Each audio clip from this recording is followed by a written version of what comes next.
Okay, we're still waiting. Yeah, just a reminder, guys, with regards to the Connect with the Chamber, we will mute each other. I can mute everybody until Robyn is about to start. We still have 2 minutes. I am admitting some candidates into the room. So yes, it won't be too much longer. We've got about a minute and then we'll start up.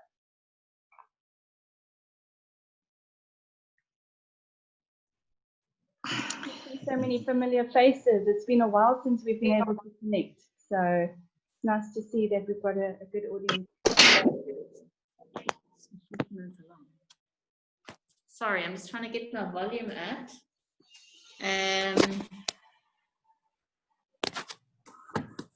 There we go. Can you see us? Yes, I can see you. That's Joe. That's Joanne, and I've got Megan with me. So hi, Megan. Hi, Megan. Cool. I've got Les Holbrook with me as well. He's our Executive Director for the Border-Kei Chamber of Business. He'll say hello as well, so that we can all see you in the same room. Morning, colleagues. How's everyone?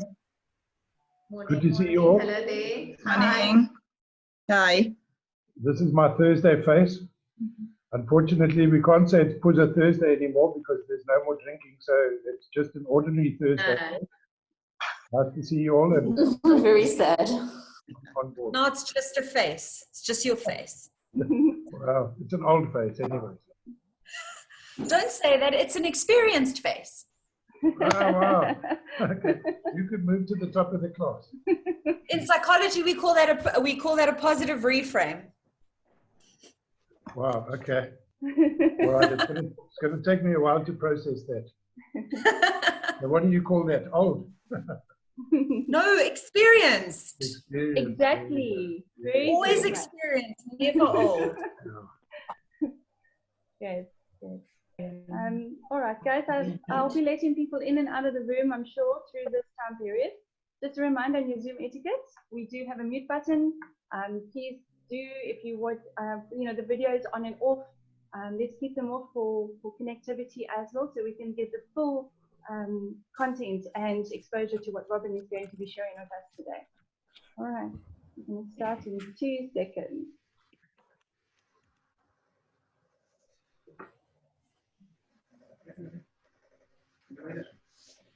Okay, Robyn, do you need me to share my screen with you option? Do I need to make you host? Yes, if you could allow me to share my screen, that would be great. The The challenge is, and then I think that makes me the host. So you may need to, I don't know if there's a co-host button. I can take that host privilege back, no time. So I can sort it away on my side when I'm So it's very good to limit power. I was listening to someone talk this morning, and they're saying we must move to the view that power is not finite. So Exactly. It's not one of those things where the more I have, the less you have. The more I have, the more we have. So I'm happy. I'm happy to share my hosting power. Well, you should be happy. Thank you for sharing. No problem. Okay, I'll make you host now. Thanks. All right. Okay, guys. So welcome to the Chamber's event. As we know that this is really a benefit back to the community on info sharing and some knowledge, so that we are all insightful going forward into these pandemic times of COVID. We have Robyn Evans with us today. She is from MBAT, training and skills development with regards to with human capital movements and emotional intelligence. She's very insightful with everything that she's been involved with and puts her mind to, and she's a very powerful motivator in direction as well. So I'd like to hand the floor over to Robyn, and we welcome her as our guest speaker today. Thank you very much, Sam. It's always fun doing an event where someone introduces you, because they always give you a really great introduction. So before you do anything, you already feel amazing. So I would guarantee I would recommend to all of you that you put yourself forward for a speaking engagement for no other reason other than someone can introduce you, and you can have you can feel good about yourself for that moment. Welcome everyone, and thank you very much to the Business Chamber for giving me this opportunity to host and share with all of you. It's always exciting for me to talk about emotional intelligence and all the associated things that go with it. So how I like to do this is I'd like to kind of talk through, and then I'll leave it open to questions towards the end. One of the things that is, I do think is important to note is that we've got a very limited window to talk about a really big topic. So there's some stuff that I'm going to sort of breeze over, brush over, or discuss in sort of broad strokes. So I just ask for your very kind patience there. If there is anything that you need that I haven't discussed, pop us a question, or if there is anything you need afterwards or you'd like to unpack more, I'm a phone call / an email away. So I'm sure Sam will share those details with you.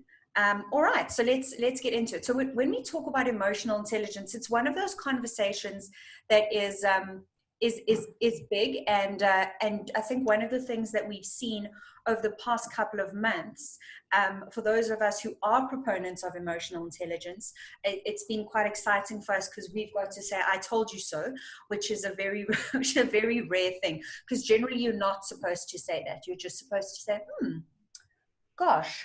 But I think the importance of the construct has become more and more evident over the last couple of months. So we spoke, when Sam and I discussed doing this webinar, we spoke about kind of the journey that so many of us have been through as we've navigated this journey. And so we didn't want to talk about before, during, and after, because we're still very much in the during. And I think, so we've spoken about before, during, and forward, and that's how we've split it up. So I think one of the things that's really interesting is that before this pandemic hit, we were very much of the view that we were in control. We understood certain concepts, we knew things would happen, we knew schools would continue, we knew what work looked like, we knew what home life looked like, and we understood things very clearly. And when the pandemic started, I think that many of us realized that this idea of control was very much an illusion. So it was not necessarily that we had control over the things that we thought we had control over, rather we had the illusion of that control. And that is why one of the reasons where when we moved into kind of the heat of the moment within the pandemic, that one of the things that we began to experience was grief. And when we talk about the experience of grief, what we're talking about, sorry, Nicolette, I just need to ask you to mute if you can, please. Nicolette L. Thank you. So one of the things that we experienced as we moved into this process was grief. And that's important for us to understand, because when we talk about grief, we must realize that we experienced loss. We experienced, first of all, the loss of that feeling of control that we were also sure of. And we grieved normal life. We grieved order and structure and the things that were very much boundaries and fundamentals and the cornerstone of what things looked like. So the idea of control and what we knew and the structure and the status quo, that all shifted and kind of shook the ground for us. And suddenly work did not look like work, and school did not look like school, and family lives began to look very, very different. And that grieving process is important for us to understand, because you may wonder why you felt angry, and you may wonder why you felt frustrated, and you may wonder why you kind of felt like the bottom had fallen out. And the reason for that is because it did. So, you know, there's really, really interesting work. So if I can give you some work that if you're interested, look at the stages of grief, go and read about it, and you will begin to identify and be able to tick off some of the things that you will have felt during this pandemic.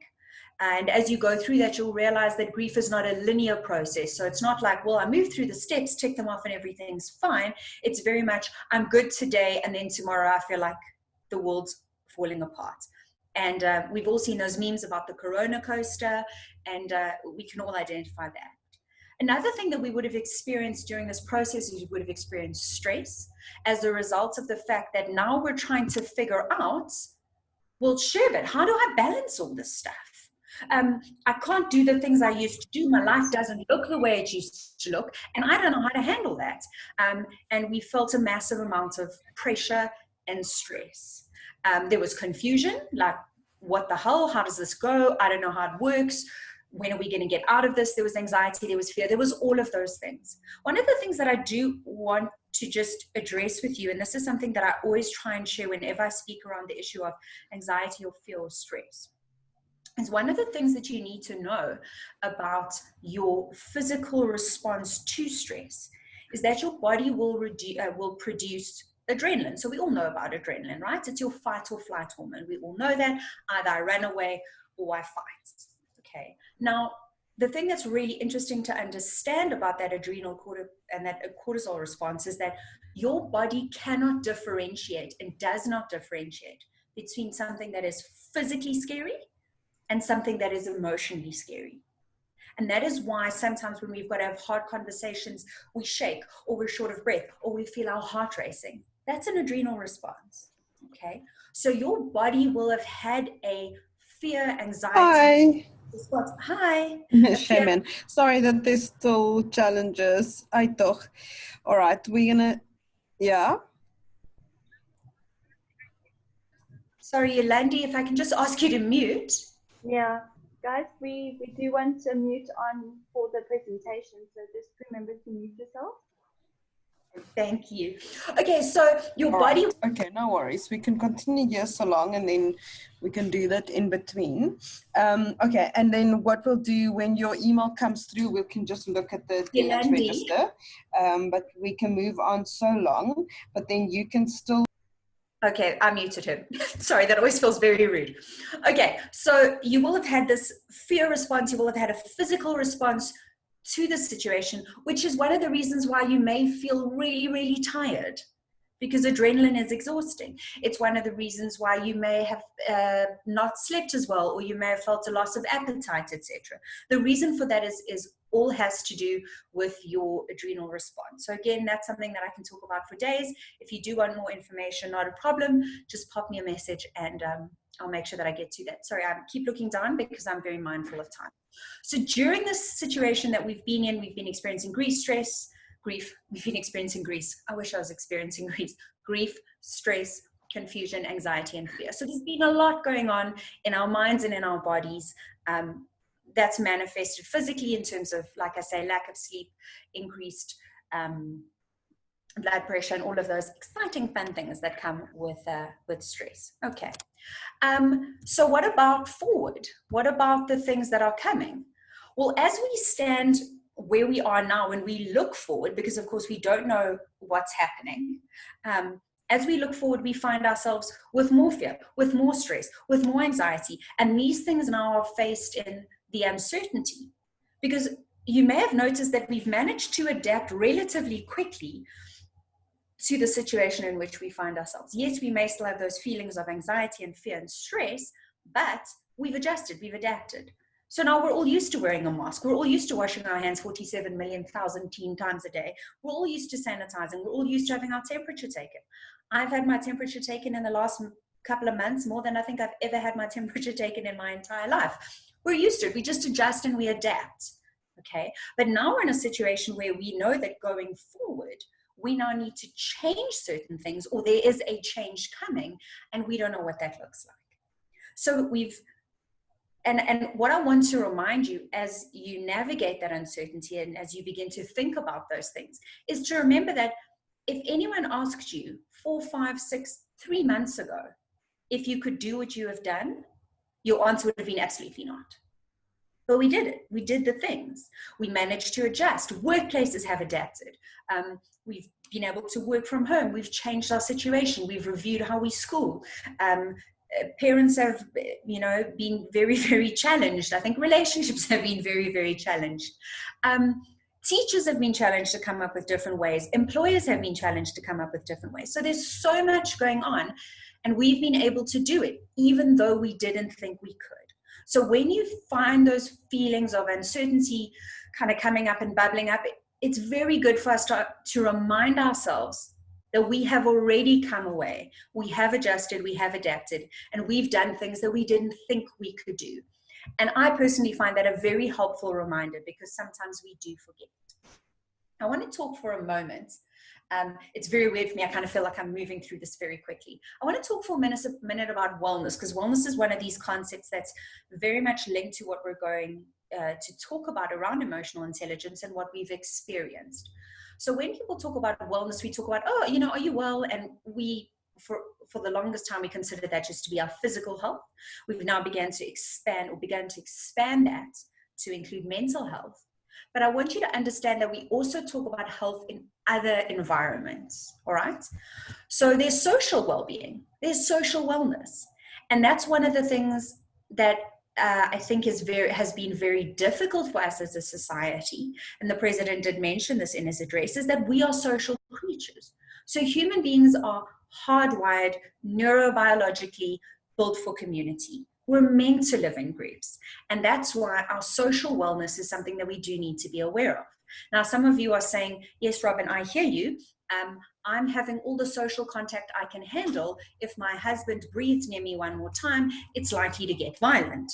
Okay, I hear you also. Please don't do that. We need to watch ourselves around domestic violence, which is not a joke. But that social wellness is, how are we dealing with our relationships? How are we dealing with our not seeing our friends? How are we dealing with seeing exactly the same people every single day? Although we now have had the chance to expand that, as some of us have been able to go back to work. So your social wellness is something you need to watch. Emotional wellness, and this is what we're going to talk about when we talk about emotional intelligence. So I'm not going to spend too much time unpacking that. Spiritual wellness. Okay, for those of you who are religious or consider yourself spiritual, you will understand that this is an area that you also need to apply your mind and your concentration and give focus to. Occupational wellness. Now, this is really interesting. This talks about our occupation, our jobs. For many people, you might have experienced that as you have not been able to go to work, or as perhaps things have changed around what your role looks like, you find yourself feeling a little bit adrift. So you find it very difficult to navigate a day because a large part of your identity may have been caught up in your occupation or your job. If you are in a sales environment, not reaching your target will take a toll. If you really enjoy managing a large group of people, or you're in a very client-facing and engaging role, you will notice that you will have had a kind of knock to that part of your yourself that is made up of your job. So that's something that is worth taking into consideration and being aware of. And then there's your intellectual intellectual wellness. So is your brain stimulated? Are we all sitting on, we all sat on the couch and watched Tiger King. It's okay, we're fine. We can all just have a no judgment space. But are you sitting on your couch, binge watching TV and feeding your brain with nothing of consequence? Be aware of that, because your intellectual wellness, stimulating your brain, keeping your brain thinking, keeping it occupied with meaningful, good content and meaningful, good input is really, really important to your wellness. And then, of course, our environmental wellness, and that's a much bigger conversation. All right. Is everyone still with me? It's just a bit weird kind of speaking into the void. Joanne, I can see you, so wave if I'm making sense. Okay, she's smiling. I'm taking that. Okay, I'm taking that. Okay, all right. Okay, fantastic. So everyone's with me. All right. Let's move on now to the, goodness, kind of jumps around there. The concept of emotional intelligence. I love emotional intelligence. I think it's all that in a bag of chips. What emotional intelligence really is it is a way of understanding all the parts that make up the way in which we understand and engage with ourselves, and the way in which we understand and engage with other people. Okay, so this is a very, very shiny, important graph, but I'm going to move it on for a second. What is important for us to understand, though, is that if you Google emotional intelligence, you might come up with this image, or you might come up with another one. There are various iterations of it and various versions of it. This is the one that I like to use, because I generally, when I train and facilitate on emotional intelligence, or when I coach around it, and when we do assessments, I utilize the test that is associated with this particular image. So that's why I use it when I facilitate. You may come up with other things. It's not because I'm a liar. Please understand, it's just because there are various versions. Okay, so what is emotional intelligence? I like to use this metaphor. I love a metaphor. It helps me understand things. When we talk about emotional intelligence, I want you to think of it as a dam, okay? So your feelings, your emotional state is a dam, okay? This is a beautiful dam. I don't think this is in South Africa. It's very green. Maybe it is. I don't know. So if you think of a dam and you think of water, this dam is clearly not in the Eastern Cape. We all know that. So there is a dam, and the dam is full of water, and water is your emotional state, your feelings, okay? Now, when it rains, the dam water will fill up, and the level of the water will increase and increase and increase. If you don't open the sluice gates like you see they've done here, what will happen to the water level? It will keep rising and rising and rising. And eventually what will happen is it will trickle over. We'll go bloop, bloop. Bloop, bloop is a very important scientific word. So you'll see the water spill over, okay? And that's kind of the point at which we know, okay, the dam is too full. What does that look like in our personal lives? It looks like someone asking you a question or someone calling you and you go, what? And then you think, oh, that was maybe a bit of a big reaction for a very simple question. They just asked my name, all right? So what that shows us when we snap a little bit, when maybe we're sharp, that tells us that our dam is a bit full. Okay, so when our dam is a bit full, we need to open out a sluice gate. If we don't open the sluice gates and it continues to rain and the level continues to rise and the overflow happens but water keeps coming in, what will happen to the structure of that dam or that wall? It will begin to crack. It will begin to break. And then that large body of water will collapse and cause chaos and destruction and mess.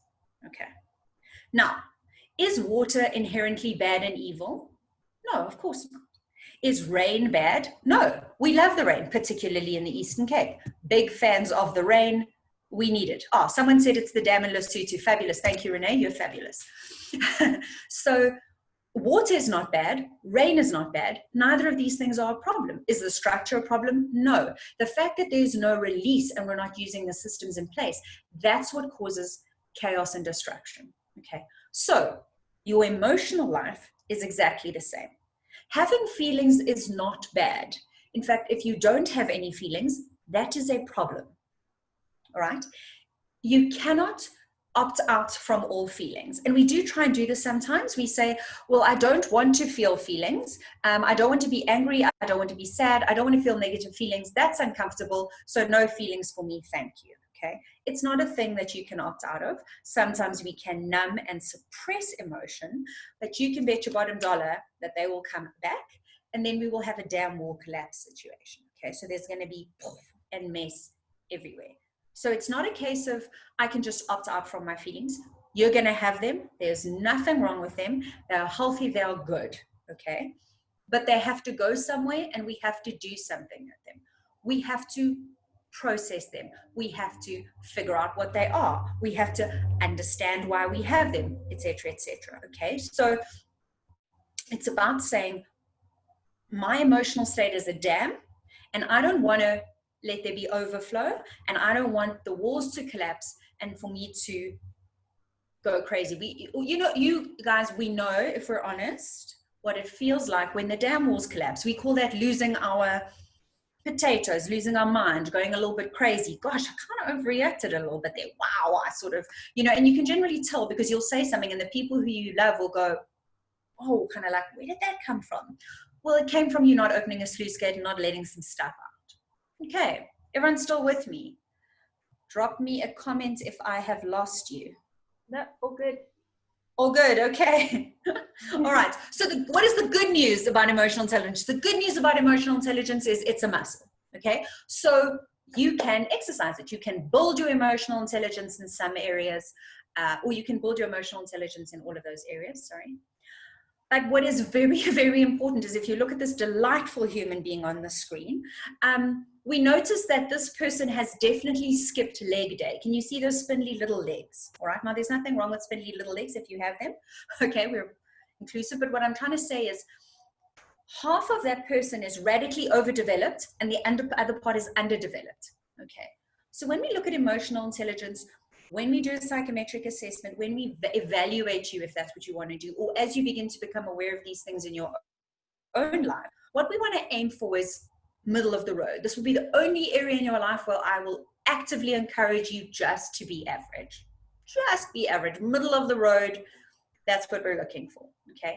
Because if the muscle is underdeveloped, we have those little legs, okay? So if, for example, this guy hadn't done any work on his arms would be like this, he couldn't pick anything up, that's underdeveloped. That's not useful to us, okay? If the muscle is overdeveloped, like this lovely human being in the picture, this person cannot scratch their nose, okay? The biceps, the pecs, everything's too big, we can't get there. All right. And when we talk about a muscle being overdeveloped, that's also too much. Why? Because it inhibits our ability to do the thing. If I can't scratch my nose or feed myself, then I'm impeding or affecting my ability for the arm to fulfill its purpose. And when the arm cannot fulfill its purpose, well, then why do we have it? All right. So when we talk about building the muscles of your emotional intelligence, it's really important for you to realize we don't want overdevelopment. We don't want underdevelopment. We just want mid-range. We want the muscle to be strong enough to perform well and to fulfill its function. But we don't want it too much and too little. Okay, everyone with me? All right, I'm sure you'll let me know if there's a problem. So you saw that picture that I showed you, that wheel in the beginning. Those are all of the emotional intelligence competencies. And we probably will have used all of them during the lockdown, or kind of the COVID, or the drama, or the whatever on earth it is that we're currently living through, the pandemic world. And then there are some that we can really utilize going forward. And I just want to talk about some of the ones that we'll be using during, and I'll touch on those briefly. Okay. So one of the things that we can really utilize to navigate through this trying time is our emotional self-awareness. And I'll unpack all of these. Our emotional self-awareness, our emotional expression, our independence, our social responsibility, our reality testing, really big, really important, our flexibility, and our optimism. Okay, so these are some of the skills we can use, and I'm going to unpack all of them as we go. But I also want to talk about the ones that we will need to use going forward. So self-actualization is something we're going to have to look at as we move forward through this process. And then independence, interpersonal relationships, oh, that wasn't included, sorry. And our reality testing and our flexibility and our optimism. Okay, so the ones in red are the ones that appear in both spaces. And as I do this, I'm beginning to have a realization that I didn't add a slide for interpersonal relationships. So let me just quickly touch on that. When we talk about interpersonal relationships within the construct of emotional intelligence, what we are asking is, how well are you able to make and maintain meaningful interpersonal relationships? Okay, there are three things: make, maintain, and meaningful. 3 M's. Okay, so why do we stipulate all three? Well, first of all, making relationships or starting a relationship, and when I say relationships, please do not understand me wholly in the romantic sense. I'm talking our engagements with everyone, our colleagues, our children, our family members, our friends, our partners, okay? Into our relationships. It's easy to start a relationship, okay? The maintaining of a relationship is where the challenge comes. How do we navigate the difficult stuff? Okay. And something that I want you to become aware of, because I believe that when I do these sessions, I want to leave you with a lot of questions to ask yourself, okay? I've realized as I've progressed in my career that my job is not to give you answers. My job is to give you questions that you must ask of yourself, or that you will ask of yourself as you go forward. Okay, so one of the questions we can ask ourselves when we talk about interpersonal relationships is, are there people in my life, not who you're related to, okay? Family members, a bit of a cheat in this one. Are there people that I have been able to make and maintain meaningful relationships with, and have those relationships lasted for an extended period of time? Okay, if you do not have long-term relationships, and by that I mean, say, if you don't have a friendship with someone who you are not related to that has not lasted more than a year, then I think this is an area that you really need to work on. Because if you battle in this area, what it means is that you struggle navigating difficult questions, difficult times, etc. Okay, so interpersonal relationships, we want to know if you can navigate the hard stuff, all right, without becoming completely enmeshed. So if the interpersonal relationship goes too far, that means that this relationship manager matters more than anything. So I'll let everything else go. It doesn't matter about me. It doesn't matter about anything else. I just need to make sure that this relationship sticks. That's the muscle is overdeveloped. Okay, if the muscle is underdeveloped, that looks like people, whatever, right? So those are that's interpersonal relationships. And the reason that that is really, really important both during the pandemic and moving forward is, like I said earlier, human beings are hardwired for community, okay? We really are hardwired to be in communities. The reason that I know this is not just because, oh, it's nice, but what happens chemically in your body is that we get oxytocin, which we call the hug hormone. We get that when we engage in physical touch. So when we hug someone, when we hold our hands, it's one of the reasons why you can, a handshake is considered really important. Like, oh yeah, no, we shook hands on the deal. It's a real thing, okay? So that oxytocin is really important. And here's the thing that's also important for you to know about oxytocin. Oxytocin boosts your immune system. Okay? That's one of the reasons why older people who live alone, who don't have a lot of physical touch in their lives, that's one of the reasons why their immune systems are compromised and they get sick so easily. So in this time, we've got a really, really difficult balance because we have to social distance, okay, but we also need physical touch. And that's one of the complexities that we have to navigate. So the people who are in your bubble, the people who are in your home, if you can, a good old-fashioned hug really, really goes a long way. Please make sure that it's consensual, guys. Otherwise it's a very different conversation. Okay, so those are one of the reasons why interpersonal relationships are so important to us during this pandemic and going forward, because we need people chemically. All right. Okay, hold on now. Okay, so emotional self-awareness. What is emotional self-awareness? Okay, emotional awareness, self-awareness very much does what it says on the box. Emotional self-awareness asks the question, how aware am I of what I am feeling? How aware am I of what I'm feeling? Now, you will say to me, well, Robyn, that is a bit of a stupid question. I hear you. No, it's not. Okay. Sometimes we have a presenting emotion and then a real emotion. I had a lecturer at university who used to say, what's behind the door? So sometimes we have a presenting emotion, but it's not about what's going on. So nothing happens in isolation. So maybe my presenting emotion is anger. So I scream, I shout, I rally, I rage, I throw things across the room, whatever it may be. So it's easy for someone to think, oh, Robyn's really angry. Okay. But maybe my scaredness, my fear, my anxiety, that shows up as rage. So one of the things that's really interesting to note is that rage is often a symptom of deep anxiety. I don't know what to do. I feel totally out of control. So I freak out. And for me, the freak out looks like angry. Or the freak out looks like crying. Okay, so someone's crying, it doesn't mean they're sad. Sometimes they're crying because they're overwhelmed. Sometimes they're crying because they're tired. Some of us cry when we're hungry, okay? Hungry is not really an emotion, but you understand where I'm going with that. So when we talk about emotional self-awareness, we're asking the question, what am I feeling? Why is it important for you to figure out what you're feeling? What you're really feeling, not just what you're showing, not just what you're manifesting. It's important to ask what you're really feeling, because for those of you, if any of you are in the manufacturing sector, you will understand that when we talk about problem solving, we talk about root cause analysis, okay? If I cannot figure out what's really causing the problem, I'm just gonna keep sticking a Band-Aid over a bullet wound, okay? So don't cry, have a tissue, shame, I'm sorry, you're sad. Cool, I'm not sad, I'm actually really angry. Why am I angry? Because I feel like I have no control. Why do I feel like I have no control? Because things have changed and I don't know how to cope with it. Okay, cool, now we speak to that. We don't speak to the other stuff, we speak to the root issue. So why is emotional awareness important for us to navigate during, or to develop during this space? Because we need to understand what's really going on in order to speak to that particular need, rather than just saying, cool, I'm sorry, I was angry today. All right. For those of you who have children, this is really important to understand, because your kids will sometimes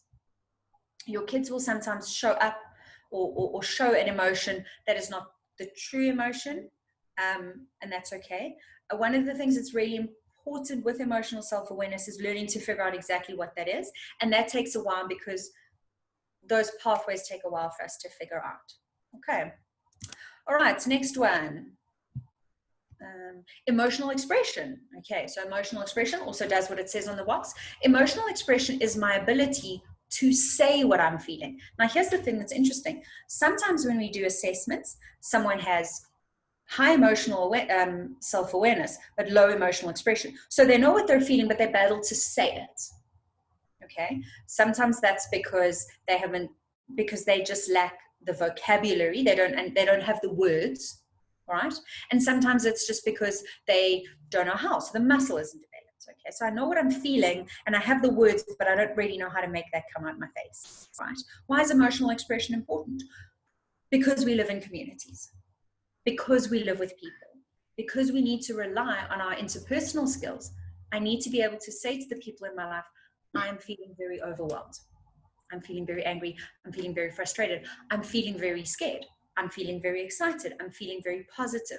Whatever it may be, we need to be able to express that emotion so that the people who are in our communities and in our groups can understand that and meet that need, supply to that, provide for that, whatever it may be.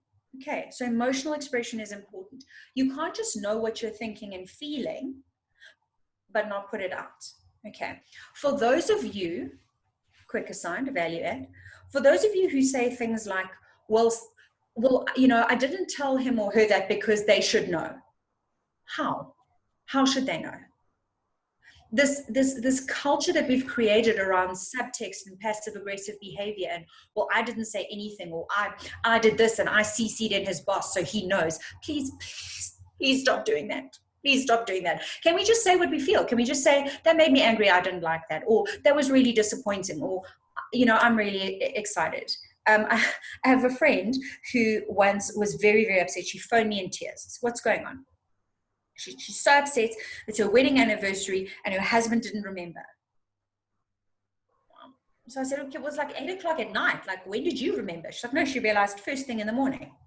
As in, you've said nothing the whole day. No. Okay, but now you're upset. Okay. So you've not expressed something. And now you're mad. You've built a prison for yourself. You are angry, you're upset, you're hurt. The other person is confused. Initially was unaware, and now is just confused as to why you're freaking out. Okay. So please, can we just learn to say what we think within reason, say what we think, to say what we feel in a way that's respectful, obviously. But you've got to get the stuff out, because you can't just presume that people will know and figure it out. And, well, they smelt the wind and they realized you were upset. Okay. We're some version of adult. We're adults. Okay. We have to figure this stuff out. You've got to be able to say that you don't have to, that's the great thing about being an adult. You don't got to anything. It is beneficial to you to say what you think. It is beneficial to you to ask for help. It is beneficial to you to share with your people that you're frustrated, hurt, excited, enthusiastic, whatever it may be. Okay. So emotional expression is really important as we navigate this space. One of the other things that kind of happens as an aside, apart from it being good for you, is that sometimes you give other people expression, or you give other people permission to express themselves. So you give other people the opportunity to go, oh my gosh, I'm freaking out. Or, oh no, wait, that makes me so happy too. And that's part of building community and building relationships. So I really would encourage you, in terms of emotional expression, this is a great muscle to work on. I don't want an overdeveloped muscle. I do not want a running dialogue of every feeling you are having every second of the day. It is counterproductive, and it is also incredibly irritating for everyone who has to hear you. Okay, so with reason, I want a well-developed muscle, not an overdeveloped muscle. Okay, everyone with me? Good. Okay, independence. All right, when we talk about independence in this instance, we are referring to emotional independence.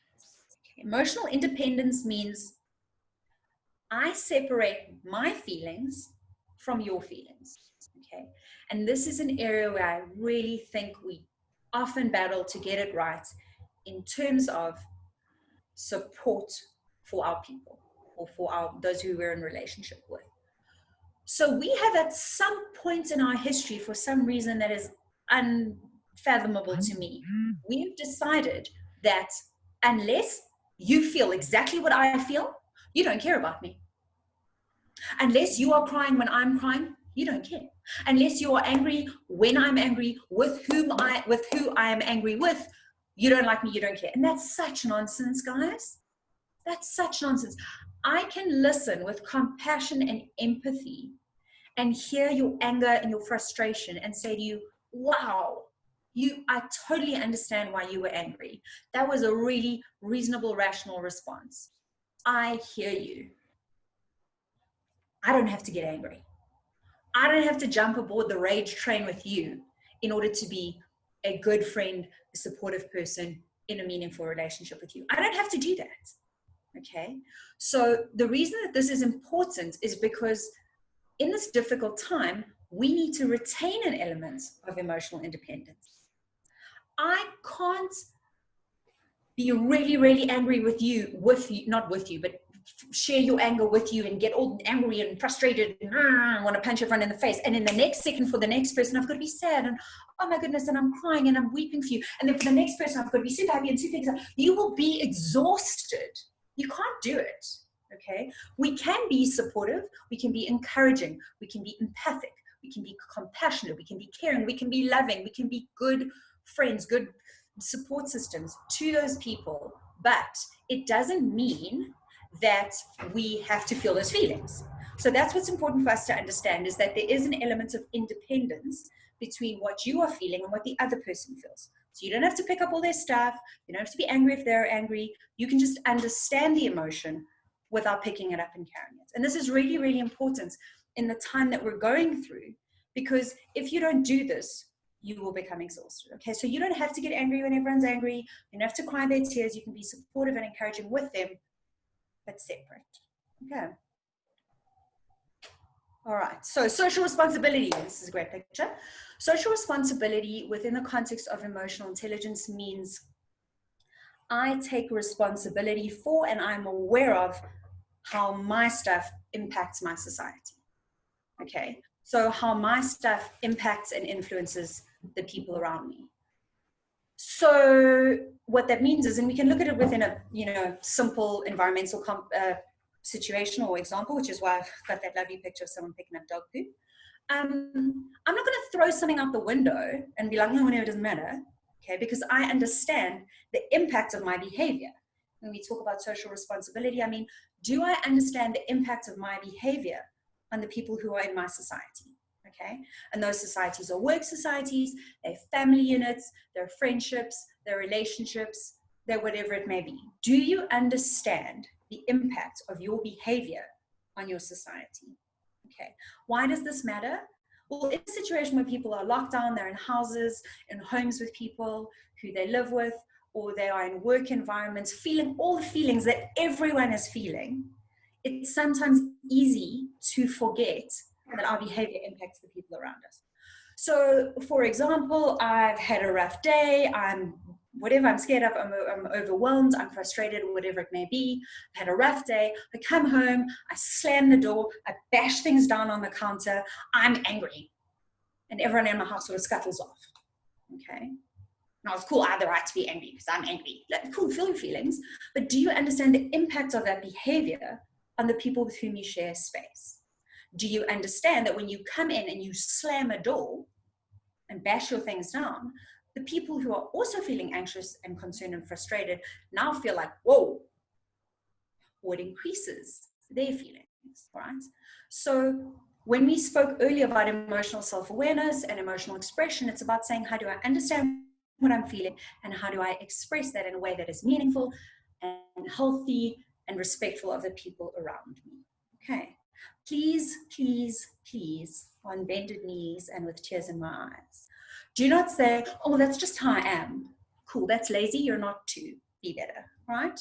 So take responsibility for your behavior and understand the impact of that on other people.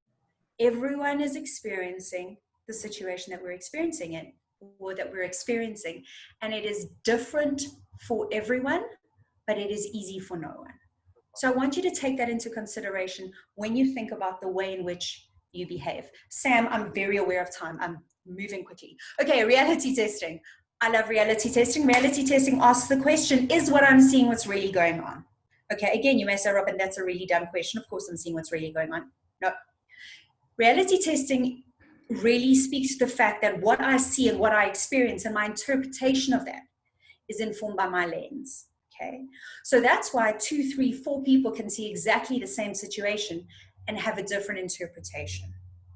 Okay, at a lecturer at university, always used to tell the story, and I love it. I always use it as an example. He said often when couples start dating, they'll say things like, oh, it's amazing, he can finish my sentences.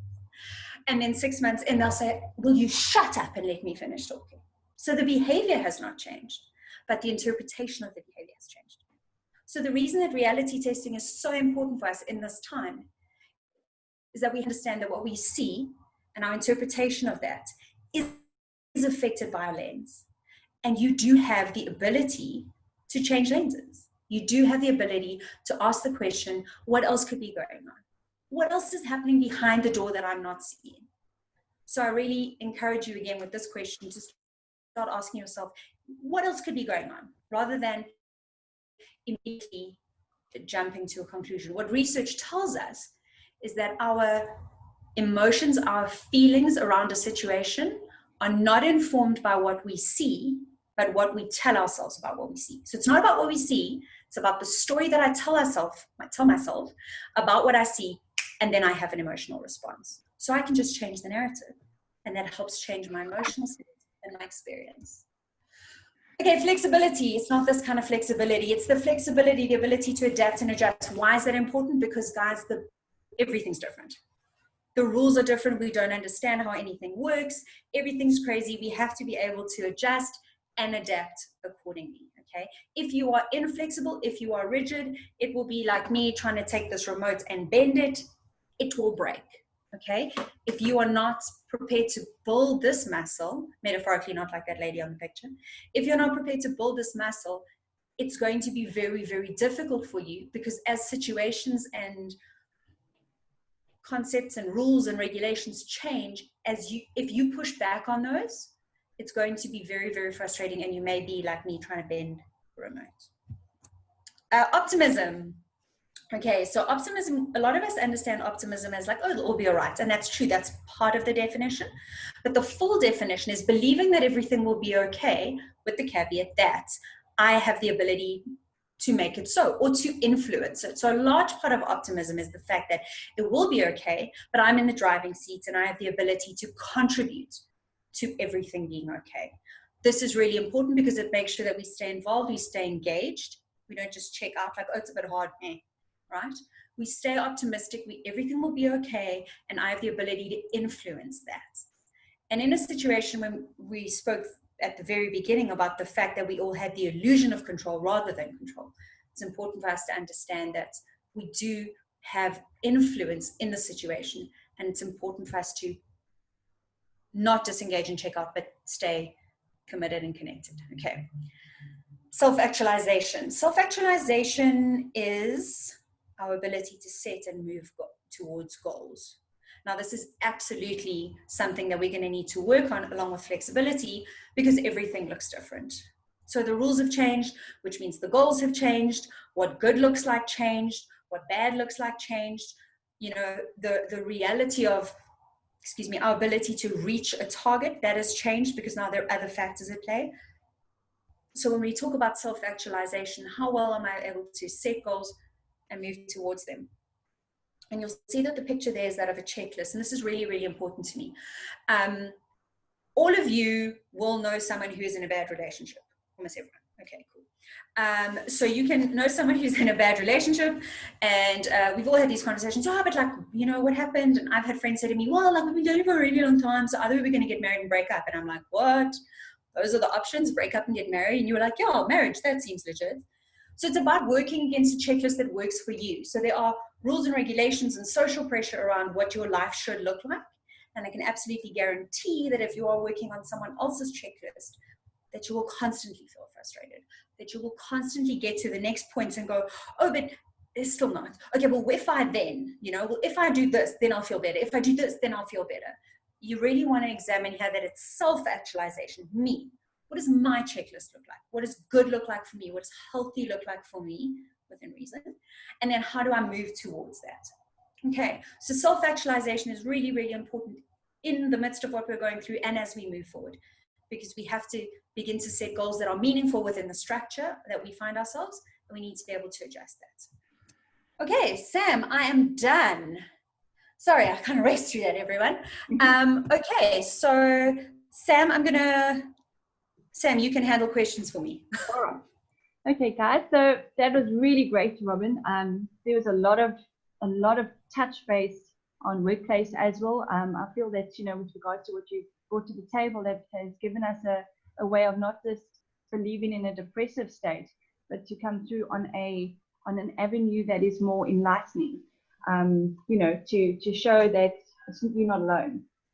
So yes, carrying forward to the presentation, guys, I'd like to open the floor and not literally make a hole and everyone jump in, but to have everybody just, if there's a question, let's ask, let's interact for a few minutes and see where we get to on an interactive platform. Are there any questions out there? I welcome questions and arguments. Okay.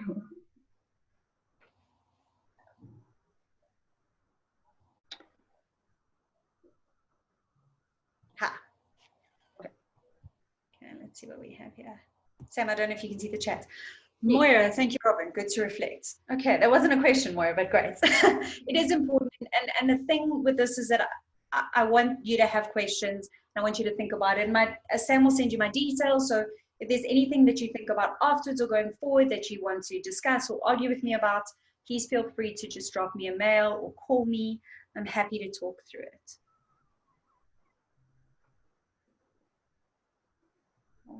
I also think with regards to your social responsibility, you're talking about that being back in your community-based areas. There's also a social responsibility to be compliant in the workplace. When you're a staff member, an employee, that kind of look and feel. A lot of people are losing their jobs, they're being retrenched, and how do you carry on being motivated, you know, to do what you do best? So yeah. I think consistency has a big play on this. I know you talked about flexibility and that kind of thing too, but to have that influence of consistency shows that you are conservative and you're control. You've mentioned a lot about control as well, but it's good control, and I like that. It is a really regulating. It's regulating. So I don't say like, well, I'm not going to feel that I'm going to squash it down. I just regulate it. I say, okay, cool. Well, I'm honest about the fact that I'm angry. I'm honest about the fact that I'm frustrated. I'm just going to sit with that for a while and figure out why I feel that way. Roddy says, I am a male, and I loved your comment about say what you're feeling. That's cool, Roddy. Thank you. I appreciate that. But do you say what you are feeling? And do you say it in a socially responsible way? I'm sure you do. I'm sure you're wonderful at it. I'm sure that muscle is very well developed. It is important because we dance around this and we put so much effort into subtext. Can we just say the thing? Yeah. You know, I promise you, well, they should know. They don't know. They think you're weird. Like, they don't understand what's wrong with you. Maybe he's got a headache, whatever the story is. Maybe this is not exclusively a female thing, be under no illusion. Everyone regulates what they're saying or tries to kind of subtext it. We need to be kindly courageous in the space and be kindly honest around the things that we're feeling. Cool, guys. Anything else on the topic for Robyn? I'm happy to share. You're all digesting. I am under no illusion that I did a good enough job that you all have no questions. So I'm sure that will come later. No, Robyn, your enthusiasm and yeah, it's great. Sorry, who was that? Yeah. Hi, Robyn. Hi. Yes. I'm Lwandleka September. Hi. Yes, I've listened attentively to the presentation, which was quite very good, and it actually focused on the daily behaviors during this period of time. People are very emotional now, and there's actually anxiety. You know, what I've noted is that more than being positive, being accepting the COVID positiveness of the test and so on, people now are dying of anxiety. People now are dying of anxiety because you'll find that whilst one is still waiting for the results, she gets very sick, you know, she gets very anxious. She changes her mind every time. But with this presentation, it's sort of motivating to us, especially to be emotionally independent. I've picked up some of the very most important things in your speech, especially the emotional independence, because I kept on being interrupted and so on and so on. So you stop being angry to yourself. Yeah. You try your level best to look at yourself, to look at your importance to your family as well. Because you must remember that you're not living for your own, you are a family, you are yourself, you are a family, you are a community member. And one other thing that I've picked up is that one should remain optimistic.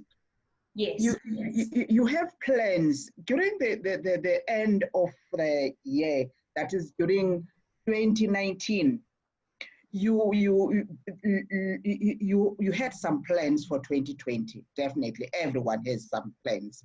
So if you remain positive, those plans will eventually be achieved. Yeah, within reason. So that's why I spoke very much about that flexibility and self-actualization. So we all had plans. We all thought it was going to look a certain way, but we need to adjust those plans in accordance with the reality and say, well, you know, perhaps the dream is deferred. That doesn't mean that, you know, it doesn't mean it doesn't happen. It just means maybe it happens in a longer time frame. But like you say, that optimism is really important, and to stick to those things and to continue to hold them up as kind of the not necessarily an end point of the journey, but as very much a point along the journey. And self-actualization can never be achieved without optimism. Absolutely. So one has to be very optimistic, and one should know that I will do it. You know, I always remain positive. I always remain positive. I'm on business, and a business that doesn't have income presently. But I always divert my mind that, okay, it will come money will come one day. So let me not concentrate on money. Let me concentrate on myself as being a very valuable person to my family, to my children as well. Yes. Fantastic. I'm so glad. Thank you so much for sharing that as well. Yes. You know what? This has been healing to me. Let me just tell my friends here, because yesterday I lost my friend. My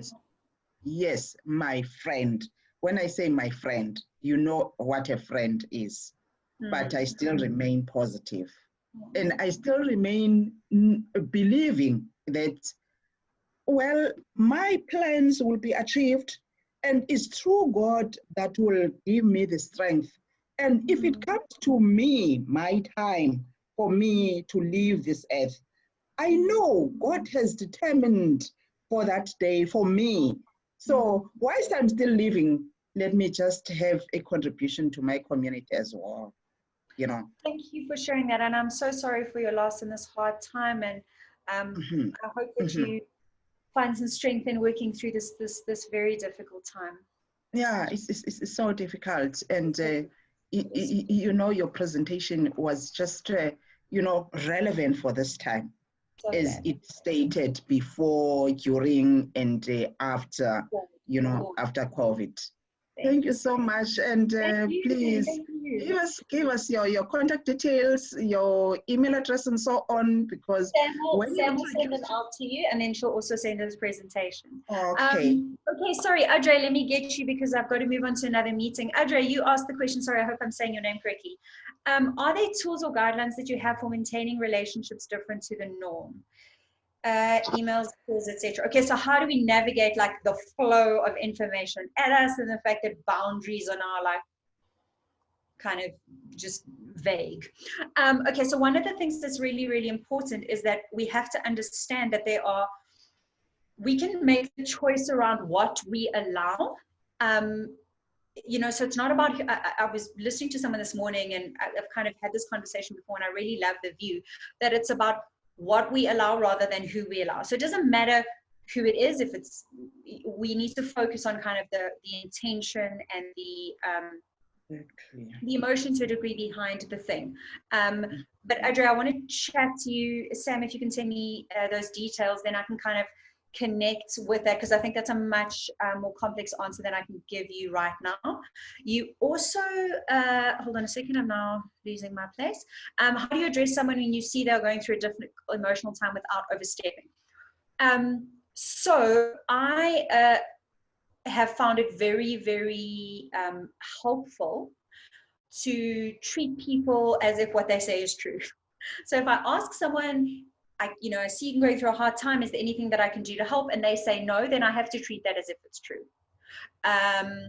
So if someone is going through a difficult time, I can say to them, hey, Jen, I can see you're going through a really, I imagine stuff must be really hard right now.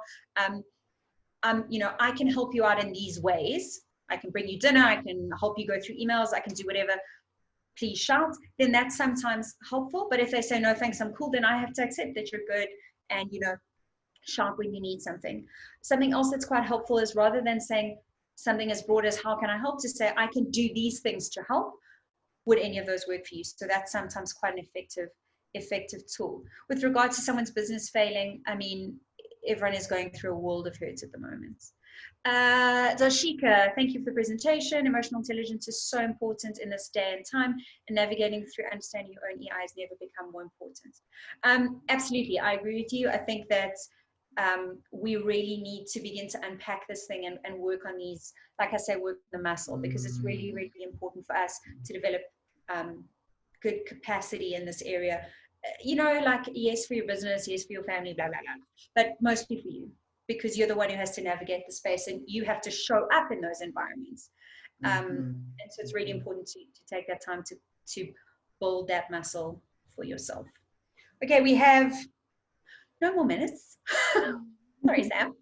That's fine. No, listen, guys, thank you very much. It's been a really informative, inspiring session. Robyn, your delivery was absolutely fantastic. Thank you for taking time with us, because I know time is precious.